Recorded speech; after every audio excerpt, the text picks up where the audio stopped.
if I really care about the customer, then I want to give the product the care it needs so that when the customer buys it, they actually get results, and those critters do what they're supposed to be doing. And because otherwise you undermine your reputation and you undermine the trade, because if you make garbage products just because you can make a little money and it's fast for you and it's convenient, well, then you actually hurt it's kind of like shooting yourself in the foot, right? You actually hurt yourself long term by not taking the care. So I don't buy probiotics that are not in the fridge. But raw means alive. There you go. Right? Raw as opposed to cooked. If you cook probiotics, you kill them all. And then you still have some benefits, because they are actually in Europe, they use dead probiotics in immune compromised people.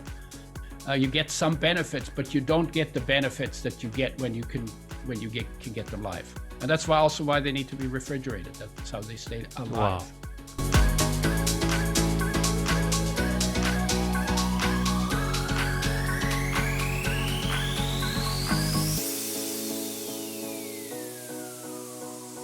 Welcome back to the Healthy Habit Podcast, episode number 84, and I'm your host, Dr. Dayan of Healthy Habit Medical Center, and this is a big deal, folks. First ever time on both the podcast and on radio here, Healthy Habit Radio.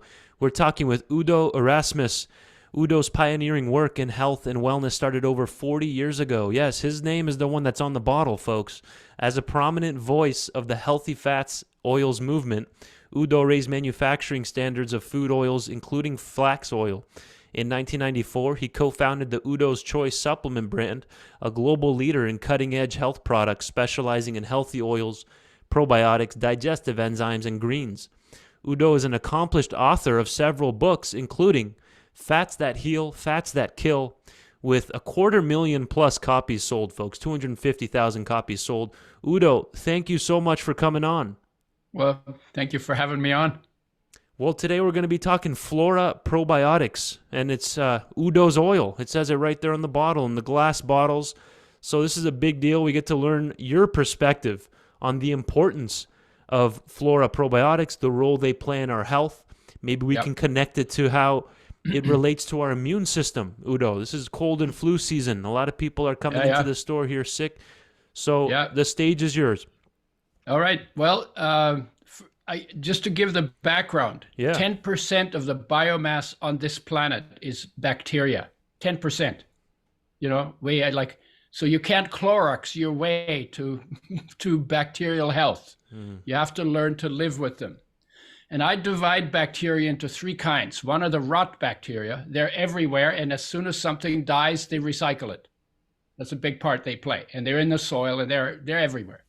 The second, I call them sick bacteria. They would love to live inside of your body because it's warm there and there's lots of food. But if they did, they would make you sick. So cholera and typhoid and salmonella and E. coli, certain forms, belong in that group. And then the third ones are the health bacteria or the probiotics.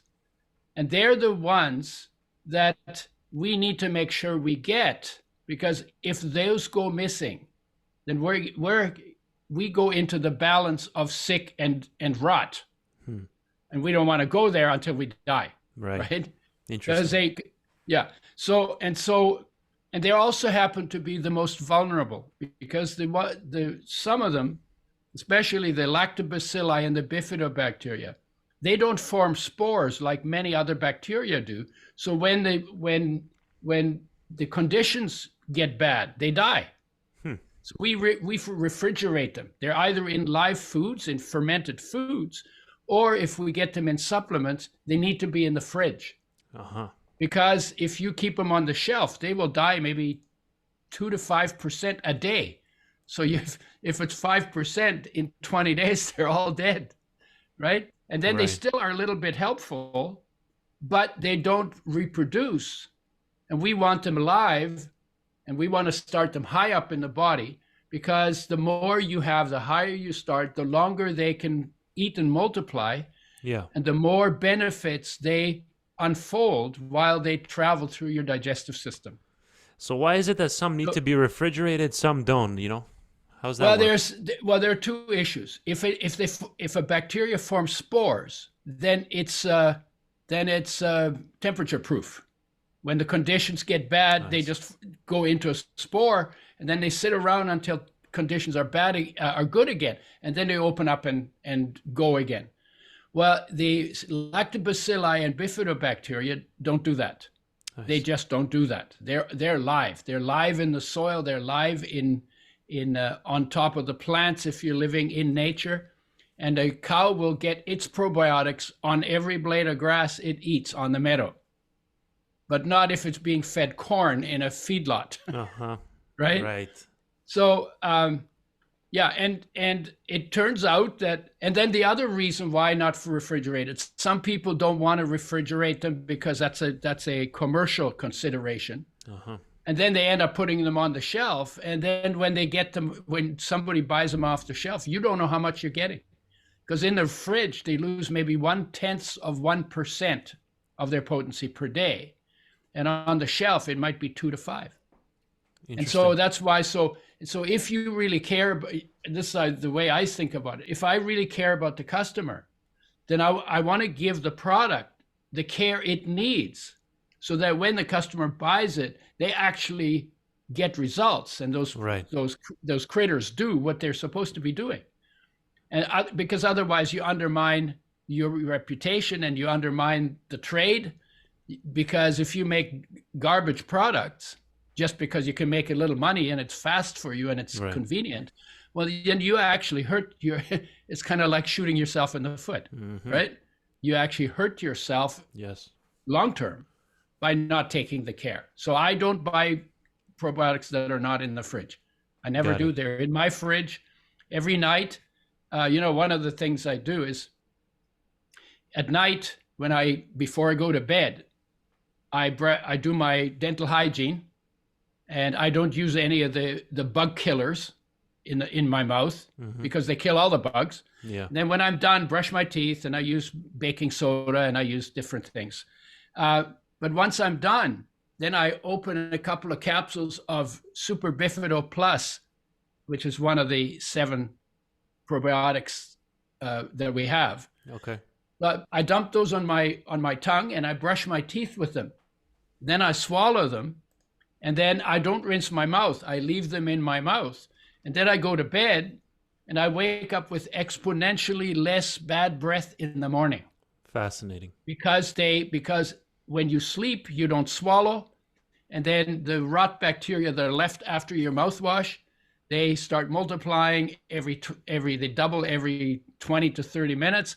By the time you wake up in the morning, you've got like 32 times more bad breath bacteria in your mouth than you had before you brushed your teeth in the evening, because they just sit there and eat and multiply. And the probiotics, when you keep them in your mouth, they steal the rot bacteria's food, they out multiply them, and they inhibit their growth.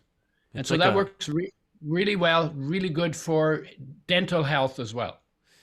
It's like a constant battle, Udo, that's going on with the good and the bad bacteria, correct? And then some of them, that's how you get the overgrowth of the bad. It's like all of life, right?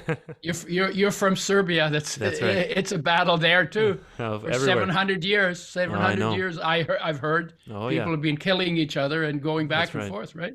There you go. So, they need more probiotics there. But life is like that, right? Life needs protection from all of the elements that can destroy it. Right. I mean, life doesn't need the protection, but the body needs the protection. And to show the viewers here, the Super Bifido Plus probiotic that Udo just referenced that he takes before bed. Yeah. This is one of 7 options here through Flora. But since you brought this one up, what's going to be unique about this specific one, Udo? Well, this one is particular. It's the highest dose. It's also the most expensive. But the bifidobacteria, if I had to make a choice between probiotics and I could only pick one, it would be Bifido. Bifido are harder to grow. They're more expensive. But of all of the bacteria, and this is one, Super Bifido Plus is 80% bifidobacteria and 20% lactobacilli. And the Bifidos are the ones that are most populous in the colon. They make this short chain fatty acids. They make vitamin K. They make some of the B vitamins. As people get older, I'm 81, so I have to pay. Supposedly I'm a little bit vulnerable, but as people get older, they get less and less bifidobacteria in their colon, and that's associated with more colon cancer and other problems like that. No one's going to believe you're 81, my friend. Nobody's going to believe that. Well, yeah, I can pull out my wallet. I was born in 1942 during the Second World War in Poland. Wow. Yeah. So that's why I use it, is because it's the highest dose, and it's the most populous in the bifidobacteria that set up house in the colon.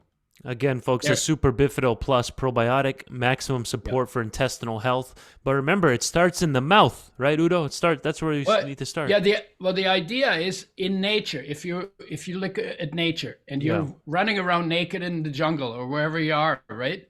Yeah. Every time you eat something, it's got probiotics on top of it, because they come out of the top layer of the soil and they're on the plants. That's where cows get them from, and they're supposed to start in your mouth.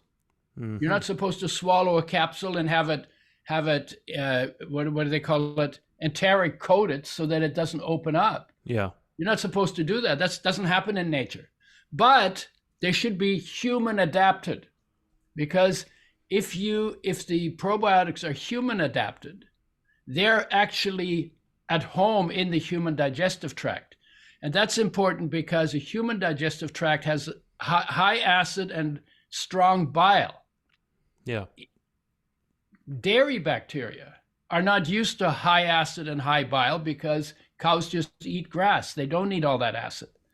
And they don't need strong bile. So the dairy bacteria tend to not survive in the human digestive tract as nearly as well. They do still have benefits, but the human adapted, they survive stomach acid and bile. So what they do is you start them at the top, and every half hour, under the best conditions, they double. Yeah. So you go double, double, double. It takes you 24 hours to go through the digestive tract. You know the enormous amount of probiotics you can be made in your body. Yeah. And the higher you start, the more time they have, and you also want them in your mouth and your esophagus and your stomach, because they're supposed to do the entire digestive tract. If you just swallow a capsule, then you get benefits from your stomach down, but not from your stomach up. That's that's the other reason why brush your teeth with them. You want to start them, the higher they start, the more service they're going to provide for you. Okay, so one question here on the suggested use. It says take 1 capsule per day, but then over here, to restore healthy flora, take 1 cap up to 3 times. How does somebody know that they need to restore their healthy flora, Udo? Well, usually the Super Bifido was made for people who have more digestion issues. So whatever that is, gas, bloating, diarrhea, constipation, food sensitivities, and all of that. And what I do is, because I don't follow the rules that much, but I do start them on top because that makes sense to me. Yeah. And I take 2 because I'm an old guy, right? And so I'm getting the best of the best. And I do it in the evening, and then in the morning I brush my teeth with them as well. Got it. And so that gets me started on top. And then I eat fairly clean. I eat mostly raw, mostly plant-based. And so the probiotics in your digestive system are, change when you eat meat and when you change vegetables. The change of the microbiome happens within days of changing your diet from veggies to meat, or from meat to veggies. So it happens very fast. And so I do quite a few things that I know are good for health and longevity. Yeah. Because I plan to stick around for a little while longer. I still got a couple of things I want to get done. You're just getting started, my friend. Like save the world. Yeah, that's right. And plus, though, like you mentioned earlier, the meat, the cattle, they're not being fed the grass as much anymore. Most people eat the grain, so now they're depleted of the probiotics that we need in their food. Yeah, and that would be one of the reasons why the dairy in the feedlot are not the healthiest looking animals. And that will translate into their digestive tract, and what translates into their digestive tract translates into the meat too. Because the meat's made in the digestive tract, right? Everything, their food goes through the digestive tract and then gets broken down, gets absorbed, gets turned into meat. Yeah. But whatever is wrong in the digestive tract will affect the entire body. And then we eat that, and then that affects our microbiome as well, right? Of course, yeah. And then they got antibiotics and hormones and pesticides in them, and they end up in the meat, and then they end up in our body. You know, it's like, what have we done to that? What have we done to our garden? So someone's holding a bottle of Flora probiotic. You can see on the bottom of the bottle it says raw probiotics. Why is it important for the probiotic to be raw? Well, raw means alive. There you go. Right? Raw as opposed to cooked. If you cook probiotics, you kill them all. And then you still have some benefits, because they are actually in Europe. They use dead probiotics in immune-compromised people.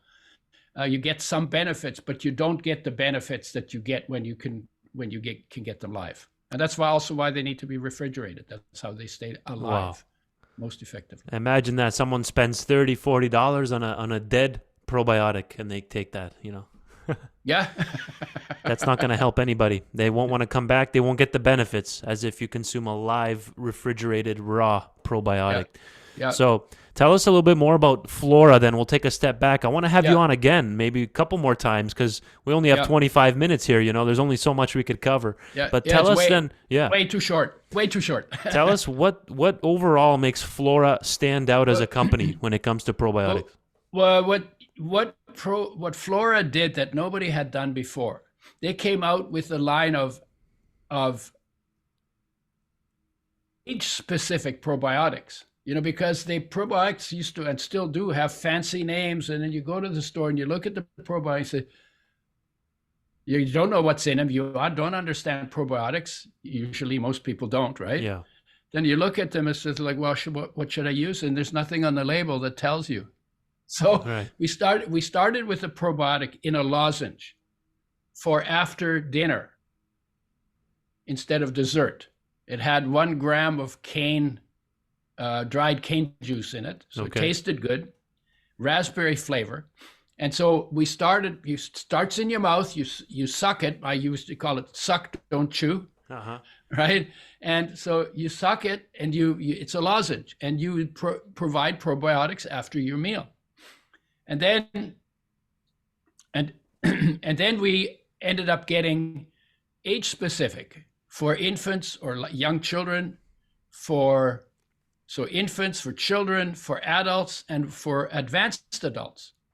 And the reason for that is that the amount of probiotics that do the best job every day increases as you grow and as you age. And the combination of probiotics that do the best job, all of ours are combination, not single probiotics. In my view, that's a stupid idea. But it's because they work in teams. They have different talents. So you make a team, and they do a better job together than each one does alone. So, but the team, the makeup of the best team changes as you age.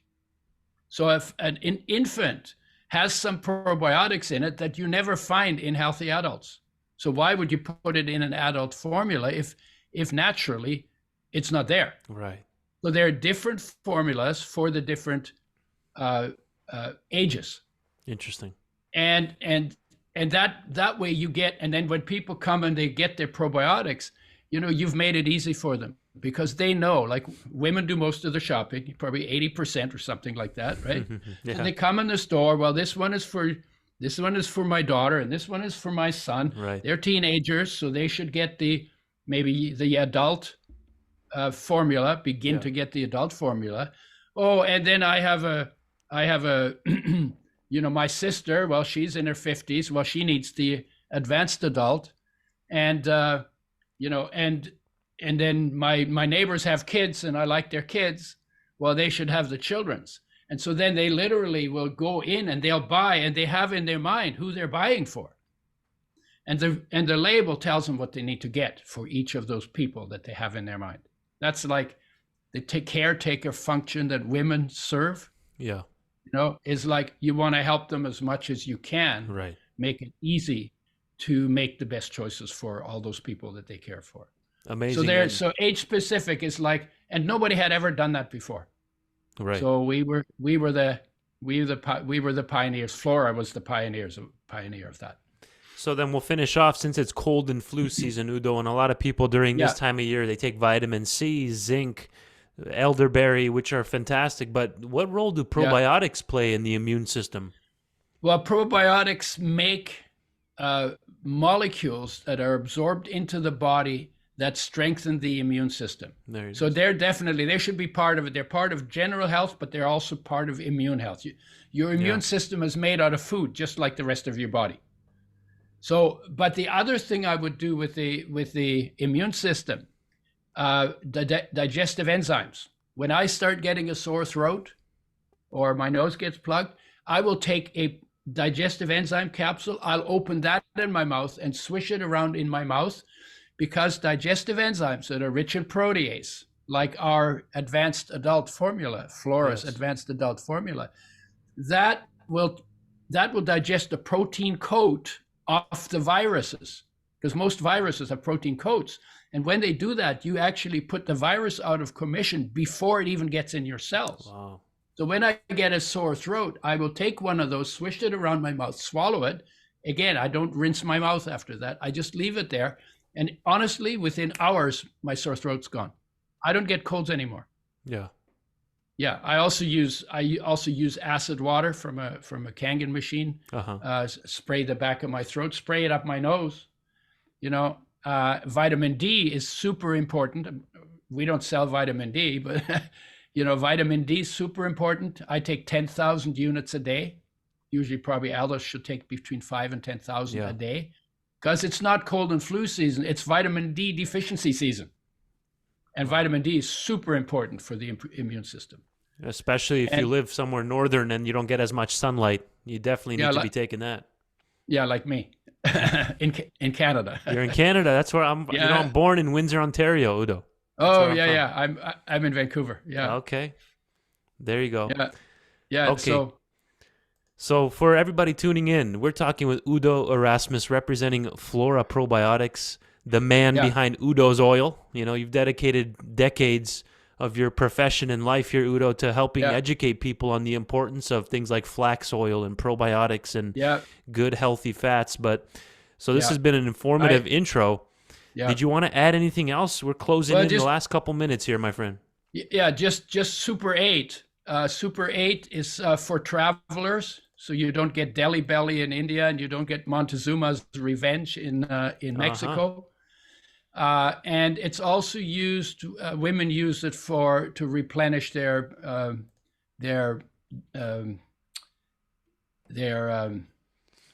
vaginal flora. Right. They actually find their way from the digestive tract to the birth canal. And there's research on that. I was surprised. I didn't think that would happen, but nature is smarter than me. Interesting. And you can see this one has only 42 billion, whereas the other one had over 100 billion. So it depends on what it's being used for, right? It's not always 100 is better than 40, right? We can't look at it only like that. Yeah. And the infant has I think 3, maybe 5. Interesting. And then the children's has 17 or something like that. And then okay. So they literally go up with age, both as you grow and as you age. Right. And the numbers were also developed by looking at what is, because you don't want to overdo it and you don't want to underdo it. Where's the Goldilocks zone for potency? And that's why the numbers change in the different formulas. Amazing. And this one maintains healthy yeast balance. A lot of people, they're coming in here, store and clinic, with the yeast overgrowth, and they don't think that, wait a minute, maybe they need to replenish the good, healthy flora down in kind of the male and female genital regions. It's important. Yeah. Instead of trying to beat up the yeast. Yes. Interesting. You just bring in the army, let it do the job.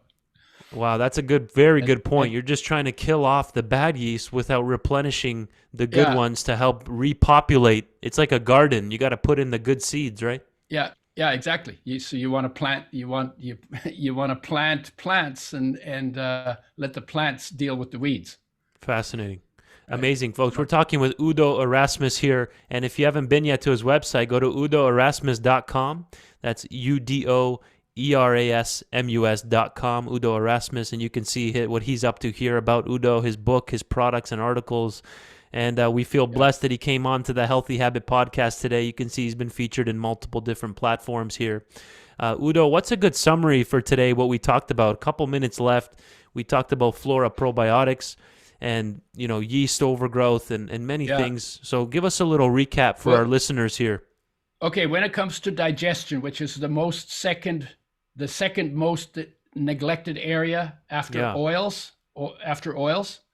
So when it comes to digestion, you got to make sure that you get probiotics, digestive enzymes, fiber, which is plant-based, and maybe even bitters. Those 4 things will just deal with just about everything that can go wrong in your digestive tract. And let's repeat those again. People are taking notes here. Let's hear those ones again. Those are important. Okay, probiotics, digestive enzymes, fiber, or that's called prebiotics sometimes, fiber, and bitters. Bitters are herbs that help liver and digestion function. Amazing. Those are the 4. That's the family of health benefiting digestive products. We'll call that Udo's Big 4 family of longevity tools, basically. Extend that lifespan and protect yourself from different chronic diseases and illnesses. So very, very important there. And I'll finish off with one more question for you, Udo. About a minute left. What's your favorite food source of probiotics? Things like kefir maybe or yogurt. What do you like getting in your sauerkraut? Let's hear yours. Well, I tell you what my favorite is. I take the same one I brush my teeth with, Super Bifido Plus, and I'll put some vegetables in a jar, and I open a bunch of capsules and put them in the jar, and I ferment my own vegetables. Wow. I've done it with radishes, and I've done it with carrots, I've done it with greens. You literally can make your own fermented vegetables, and you can put it in milk, you can, whatever it is you do, right? So that way, when you have it in your own hands, and they're refrigerated, so they're not dead. So you can actually make your own fermented foods. And it's kind of fun to get the kids involved in that. And then the fermented foods, of course, they provide you with nutrition as well as, they ferment the sugars, so they're lower in sugar. And then, you get all the nutrients from the foods and you get the probiotics with them. It's kind of like the cow. It's kind of like the cow going into the meadow and getting the grass with probiotics on it. Only this one, we're fermenting them and then they keep well. So then you don't have to keep your fermented foods refrigerated. You can, but you don't have to, because when the probiotics are alive in that food, they take care of it. Right. So instead of just eating raw vegetables only all the time, you have that and you have these fermented ones. You can see in a lot of Asian countries and European countries, they do a lot more fermented type of vegetables. Well, every tradition has fermented foods in it. 100%. Kimchi and yogurt and sauerkraut. And, that people even ferment fish and rabbits in some cultures. Wow. Too far, Udo, too far. No, just kidding. Too far. No, but it just tells you how important probiotics have been in human history. Amazing. Right? And that'll leave us to the end of our segment here today. We'll talk with Brendan, Udo, to get another one of these set up. I want to talk to you again, my friend. We're just getting started. Thank you for coming on today, Udo. We really appreciate this.